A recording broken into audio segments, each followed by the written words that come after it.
Hi Virgos, this week we have got the start of Gemini season. Gemini is ruled by Mercury, so are you, so this is kind of like your sister sign, and it's a time when we focus on communication, on our thinking patterns, also things like how we learn, what we want to learn. If you find yourself becoming curious about something new this week, or you want to pick up a new book or start a new hobby, this is the influence of Gemini and it's very aligned for you right now.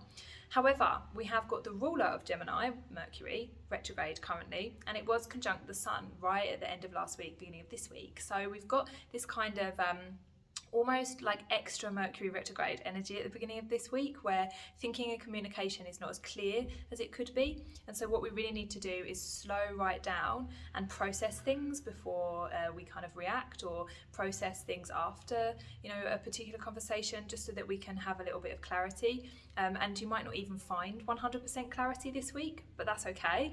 You don't have to go too much into it. If you can just put a pin in it and say, okay, I don't fully understand that right now, but I'm willing to just kind of distract myself for a while and move on to something else, do something else, keep myself busy. You have also got Mars in Aries this week. So Mars is starting a whole new cycle. So what this means is that we'll have more motivation to do something, to take action, to kind of have a little bit of extra courage to move towards something that perhaps we didn't have before. And so this could be your distraction. This could be your way of kind of moving away from whatever confusing situations we've got with Mercury retrograde.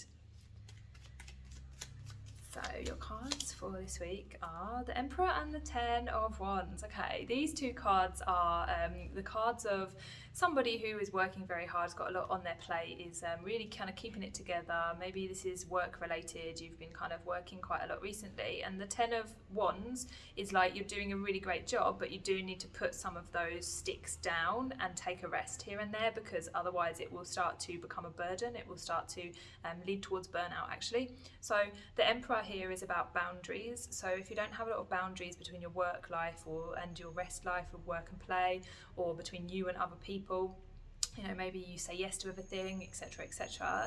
It's quite a Virgo trait, we tend to be overworkers. I'm also a Virgo, so I know. So yeah, this is just a sign for you to try and find some boundaries there that you can use towards your own benefit, so that you can rest.